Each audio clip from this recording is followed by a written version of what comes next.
guys, Dean here, back again. It's been a long time, appreciate that. So much for my New Year's resolution at the end of last year to try and do some more videos. We're now, it's 1st of May tomorrow, so it's taken a while. Still been watching lots of YouTube videos. Some of you noticed that I will comment on those as well. Although still watching through the TV, so it's a bit difficult to comment at the same time, so I have to get back. But yeah, just been busy really. Same old working from home still. Yeah, so this video is mainly just to sort of give you what have I been doing record wise really, I suppose, for the past year or so since I've not been doing videos. So it's a bit of a catch up. Pretty much where my head is at the moment. So as you can see here, I think I've mentioned to you guys before that the main bulk of my collection is here, which is in the shared space, i.e. the living room. So you've got the collection behind. We've also now got the collection here in front of me. So we've got a 2x4 here, which used to be there, which used to be half full since moving it here after Christmas. This is now full.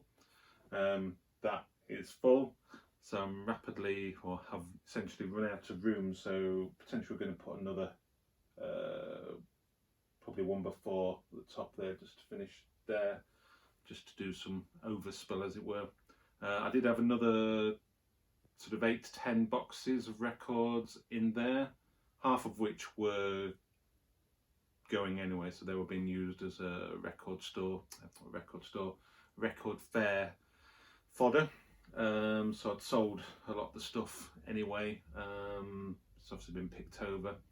So the rest I've decided just to essentially just offload, free up some space. So that left me with about 3 or 4 boxes. One of those boxes were brand new records that just needed to be cleaned. The other box was essentially second-hand records, which again needed to be cleaned. So I've done all the new ones, so everything new that's come into the house has actually now been cleaned, been put away. Just going through the second-hand records I've picked up over the years, and I mean years. There's stuff in there that's been sat in there for 4 or 5 years that I just haven't got around to cleaning. It's just something that I picked up on the cheap. So again, taste change. Do I still want that record that I picked up 5 years ago for a bargain price? Can I move it on? Pay for something else along the way? So I'm going through that process at the moment anyway, but as you can see, struggling for room. That unit, if you can see it on the camera, is basically housing 7 inches at the moment. These 2 boxes here are the 7 inches that I pulled out that I definitely want to keep. Again, just trying to reduce the number of records that I've got to the stuff that I really want. So potentially this weekend's job is to go through that unit, pick out the 7 inches that I really want to keep. I've got another one of these boxes ready to go, so maybe just go through that and do that. So that's where we're at the moment collection wise. So the stuff I've been buying over the past year, I've really got into the audiophile side of things. Obviously sound quality is key in any record, regardless of whether it's audiophile or not.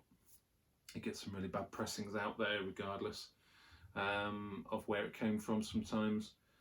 So I've been seeking out audiophile pressings, and that really started with trying to expand my jazz collection. So I think potentially last time I did a jazz video, I'm not sure whether the jazz records were actually in there, but I had about 10 jazz records I think. I've now got a whole cube down here in the bottom dedicated to jazz. I know it's nowhere near as much as some of the guys out there have, but I have been getting into more jazz. The records that I had previously were pretty much the staples, the Miles Davis, the John Coltrane's. I had some Kamasi Washington, that sort of thing. So yeah, now sort of gone down into a different path. So again, audiophile, heard about the Tone Poet stuff that Blue Note were doing. So I started picking those up. One of the first ones that I picked up was Chet Baker Sings. So I think This was one of the early ones, if not the first one, along with Chick Corea, who obviously sadly passed away recently. Both of those sold out pretty quickly, even though they're still in press, in print should I say, but they're just near on difficult to get hold of until the represses came through, so they were going for crazy money, but luckily enough I managed to get hold of this very quickly. Sounds fantastic, as with all the Tone Poet stuff, most Tone Poet stuff, it's a nice gatefold, Stoughton jacket, and you know, for the price, I think they're around £30 over here. Fantastic. The sound quality on these is great. Definitely worthwhile picking any of these up. And again, this has sort of started me down this sort of jazz route, so I've been picking up quite a lot of the Tone Poets, and also recently they've started doing the classic vinyl series as well. So recently picked up this Art Blakey's Moaning, which again on the Blue Note.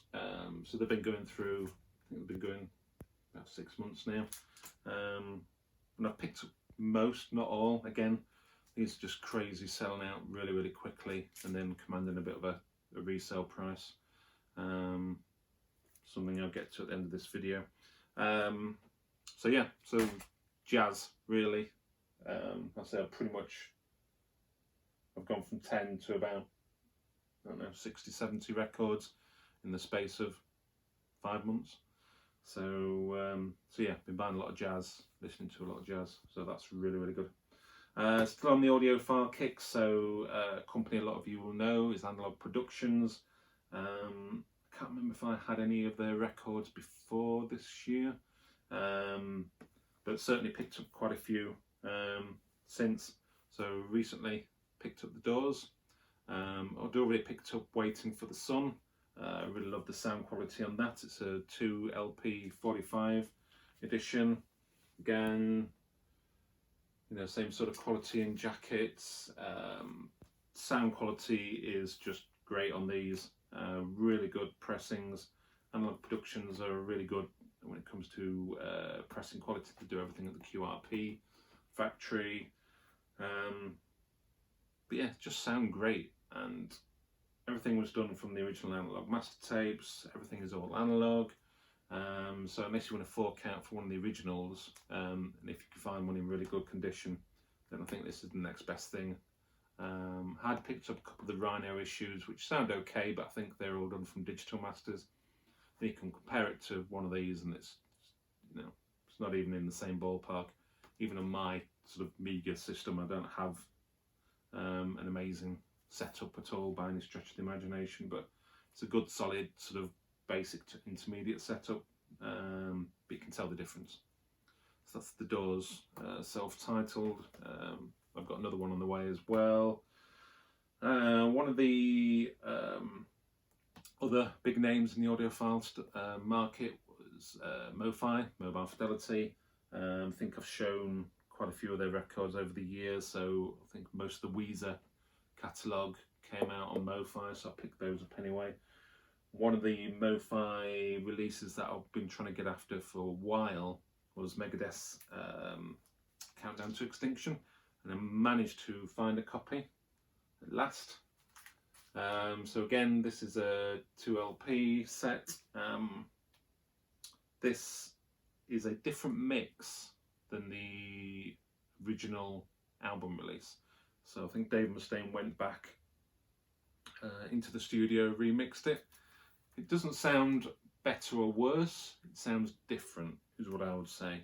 The only issue I have with this mix, and I'm putting it down to the mix rather than the pressing quality, because I don't think anybody else has really picked up on the issues, not so much issues, but the dynamics from some of the songs are quite different. So I think the opening one is pretty low key, and then so Skin of My Teeth sort of starts off not quiet, but you know, standard sort of dynamics, and then Symphony of Destruction just, so it's quite a roller coaster really, but that sort of settles out later on in the album, so I'm not sure what was happening there. I'll say I'm pretty sure it's down to the mix. Nice that it got quite a low number, so 0124, which is good. I think these were limited to, I'm trying to think how many there were. There was 8,000 or 5,000. But yeah, not very common album. Sold out reasonably quickly, I think, back in the day when it came out. Yeah, glad to have this in the collection anyway. So it's something different. Yeah, an awesome album anyway. Right, something very different now. So sort of tail end of last year, there was a new album out by an artist that I don't really, didn't have anything of hers in the collection at all. I was aware of her music through my two girls listening to her stuff over the years. And I saw the cover actually, and the first thing I noticed about the cover artwork was that it almost reminded me of like a black or death metal album. Just the sort of vibe I got from it. I got almost like an Opeth vibe from it, from the early days. So anyway, it happened so that we were, the day of the release or a couple of days after, I had to go and drive my daughter somewhere, so I ended up actually putting the album on in the car, and actually really liked it. And it's got some critical reviews. You know, the critics really loved it, and it's just maybe a departure for her.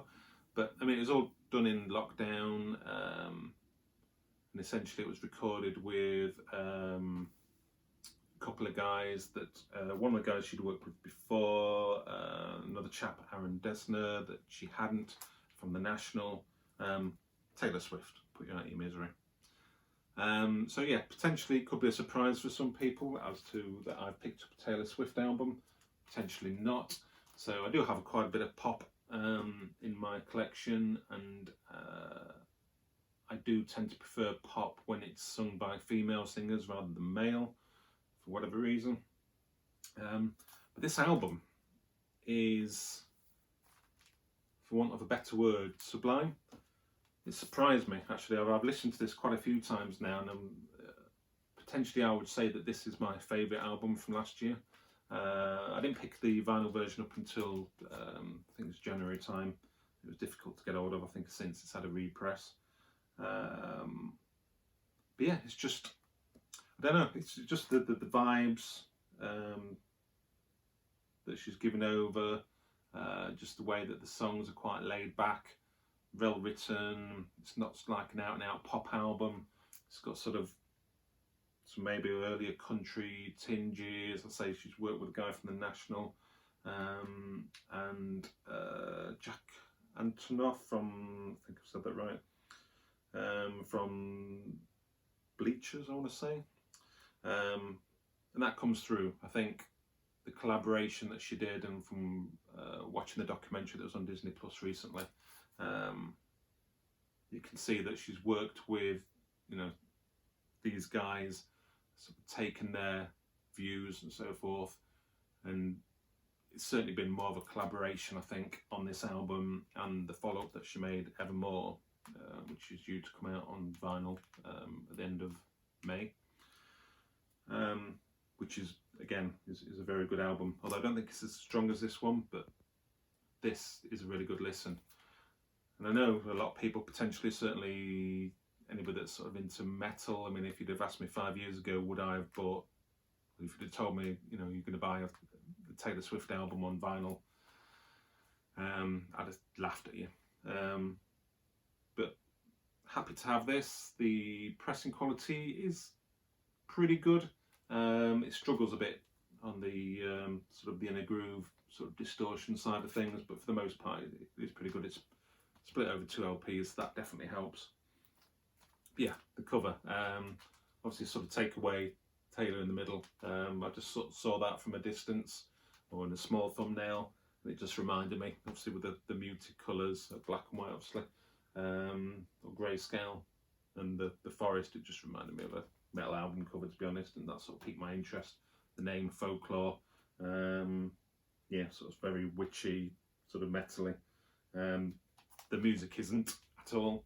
but it is very surprising. So yeah, so I mean that's pretty much it. So I think that pretty much covers the scope of what I've been doing over the last year. There's been quite a few videos going around, sort of different vinyl tags and things like that. So there's jazz vinyl tags, country vinyl tags. I did think about doing those for my first video back, but yeah, I mean, potentially may do something along those lines later on.